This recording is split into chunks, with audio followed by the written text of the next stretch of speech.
Welcome to regular வீட்டு சமையல்.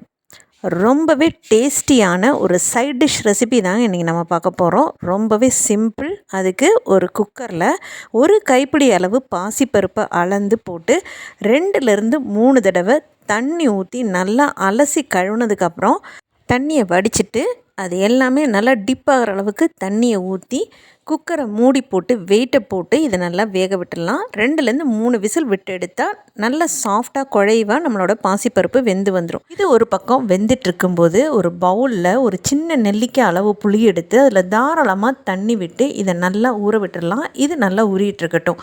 அடுப்பில் ஒரு ஃப்ரைங் பேன் வச்சுட்டு 2 டேபிள் ஸ்பூன் போல் வர கொத்தமல்லி அதாவது தனியாக சேர்த்துட்டு கூடவே 1 டேபிள் ஸ்பூன் கடலைப்பருப்பையும் போட்டுட்டு 1 டீஸ்பூன் சோம்பு 1 டீஸ்பூன் ஜீரகம் சேர்த்து ஒரு 4 மிளகு மட்டும் சேர்த்துட்டு 2 வரமிளகா காரத்துக்கு இது எல்லாத்தையுமே நல்லா செவக்க வறுத்தெடுத்துக்கலாம். நல்ல ஒரு ஃபைன் அரோமா வர்ற வரைக்கும் வறுக்கணும்.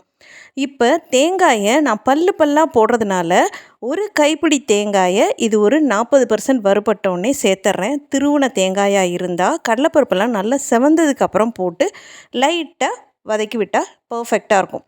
இப்போ நம்ம பீசஸாக போட்டிருக்கனால தேங்காயோடு சேர்ந்து நம்மளுடைய கடலைப்பருப்பு தனியா எல்லாமே நல்ல ஒரு அரோமாவில் பர்ஃபெக்டாக வறுபட்டு வரும். கடலைப்பருப்பெல்லாம் நல்லா இந்தளவுக்கு செவந்து வந்ததுக்கப்புறம் நம்ம இதை எடுத்து ஆற விட்டுறலாம். ஆறுனதுக்கப்புறம் இதை ஒரு மிக்ஸி ஜாருக்கு ட்ரான்ஸ்ஃபர் பண்ணிவிட்டு நம்ம தேங்காய் திருவல் இல்லை பல்லாக போட்டிருக்கோம் அப்படிங்கிறதுனால ஒரு தடவை ஃபஸ்ட்டு க்ரஷ் பண்ணி எடுத்துகிட்டு அப்புறமா தண்ணி ஊற்றி நல்லா மையாக அரைச்சி எடுத்துக்கலாம் குழம்புக்கு தகுந்த மாதிரி. இப்போ பார்த்திங்க அப்படின்னா நம்ம தேங்காய் போட்டிருக்கோங்கிறதுனால ஃபஸ்ட்டு இந்த மாதிரி க்ரஷ் பண்ணி எடுத்துகிட்டு ஒரு 1/4 டம்ளர் போல் தண்ணி ஊற்றி சைட்ஸ் எல்லாம் க்ளீன் பண்ணி விட்டுட்டு நல்லா இந்தளவுக்கு ஸ்மூத்தாக இதை அரைச்சி எடுத்து வச்சிடலாம்.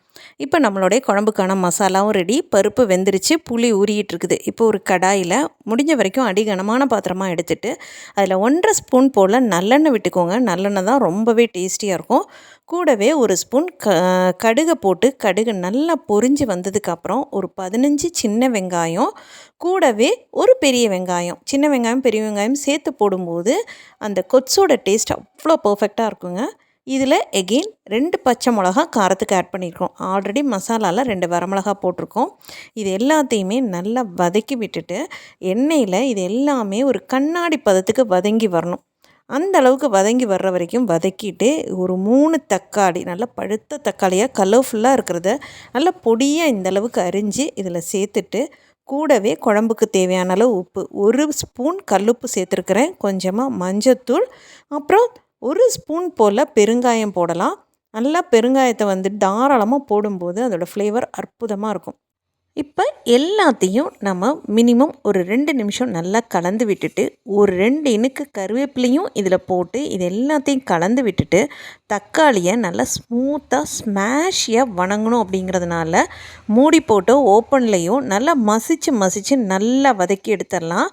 கொஞ்சம் நேரத்தில் நம்ம தக்காளியோட கன்சிஸ்டன்சி பார்த்திங்கன்னா ஜஸ்ட்டு கரண்டி வச்சு நம்ம நசுக்குனாவே நல்லா ஸ்மூத்தாக பேஸ்ட் ஆகிற அளவுக்கு வதங்கியிருக்கும். நம்ம இதை எகெயின் நல்லா நசுக்கி விட்டு நல்லா ஒன்றோட ஒன்று சேர்ந்து வர்ற வரைக்கும் வெயிட் பண்ணிவிட்டு நம்ம ஊற வச்சுருக்கிற புளியை இதில் நல்லா கரைச்சி பிழிஞ்சு விட்டுடலாம். இப்போ புளி தண்ணியும் ஆட் பண்ணதுக்கப்புறம் ஒரு தடவை நல்லா கலந்து விட்டோம் அப்படின்னா தக்காளி இதோட எல்லாத்தோடையும் மேர்ஜ் ஆகி நல்லா ஸ்மாஷ் ஆகி கொதித்து வந்துட்டுருக்கிற நேரத்தில் நம்ம அரைச்சி வச்சுருக்கிறது வேக வச்சு வச்சுருக்கிறதுங்கிறது ஒவ்வொன்றையும் நம்ம இதில் மிக்ஸ் பண்ண ஆரம்பிச்சிடலாம். ஃபஸ்ட்டு நம்ம மிக்சியில் அரைச்சி வச்சுருக்கிற மசாலாவை இதில் சேர்த்துட்டு கூடவே நம்ம வேக வச்சு எடுத்து வச்சுருக்கிற பாசி பருப்பையும் இதில் ஆட் பண்ணிவிட்டு இது எல்லாத்தையுமே ஃபஸ்ட்டு நல்லா கலந்து விட்டுக்கலாம். இந்த கிரேவியோட கன்சிஸ்டன்சி பார்த்திங்க அப்படின்னா ரொம்ப கெட்டியாக இருக்கும். ஏன்னா கடலைப்பருப்பு வறுத்து அரைச்சிருக்கிறோம், தனியா வறுத்து அரைச்சிருக்கிறோம், ப்ளஸ் தேங்காய் போட்டிருக்கிறோம், பாசிப்பருப்பு போட்டிருக்கிறோம். இவ்வளவும் சேரும்போது குழம்பு நல்லாவே நமக்கு குழப்பாக கிடைக்கும். அதனால தாராளமாக தண்ணி இப்போ 1 சொம்பு போல் தண்ணி ஆட் பண்ணியிருக்கிறேன். உங்களோட கன்சிஸ்டன்சிக்கு எவ்வளோ தேவையோ அதுக்கு தகுந்த மாதிரி எக்ஸ்ட்ரா 1/2 சொம்பு கூட ஆட் பண்ணிக்கலாம். ஒரு சிலர் குழம்பு கொஞ்சம் கெட்டியாக இருக்கணும்னு நினைப்பாங்க, ஒரு சிலர் ரொம்ப தளர்த்தியாக இருக்கணும்னு நினைப்பாங்க. மீடியமாக நான் இப்போ கொத்ஸு ரெடி பண்ணியிருக்கேன். இந்த ஸ்டேஜில் டேஸ்ட் பண்ணிவிட்டு உப்பு காரம் தேவைப்பட்டால் நம்ம ஆட் பண்ணிக்கலாம். கொஞ்சமாக காரம் மைல்டாக இருந்ததுனால ஒரு 1/4 ஸ்பூன் போல் மிளகாத்தூள் போட்டு நல்லா கலந்து விட்டுக்கிறேன். இந்தளவுக்கு நல்லா கொதி வந்ததுக்கு அப்புறமா அதோட அரோமா அவ்வளோ அற்புதமாக இருக்குங்க. அதே நேரத்தில் டேஸ்ட்லேயும் கொஞ்சம் கூட கம்மி இருக்காது. இந்தளவுக்கு கொதித்து வந்ததுக்கப்புறம் ஒரு கைப்பிடி கொத்தமல்லி தழை பொடியை அரைஞ்சதையும் சேர்த்து நல்லா கலந்து விட்டுட்டோன்னா அற்புதமான சுவையில் பர்ஃபெக்டான கொத்து ரெடி. இதுக்கு தான் பொருத்தம் அப்படிங்கிறது இல்லாமல் இட்லி, தோசை, சப்பாத்தி, பொங்கல், ஈவன் ரவா உப்புமா கூட அவ்வளோ பர்ஃபெக்டான காம்போவாக இருக்கும். இன்றைக்கி நான் இதை பொங்கலோடு தான் சர்வ் பண்ணுறேன்.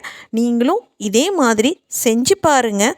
வீடியோ பிடிச்சிருந்தா லைக் பண்ணுங்கள், ரொம்ப பிடிச்சிருந்தா ஃப்ரெண்ட்ஸோடு ஷேர் பண்ணுங்கள். உங்கள் ஃபீட்பேக்கை கமெண்ட்டாக சொல்ல மறந்துடாதீங்க. தேங்க்ஸ் ஃபார் வாட்சிங்.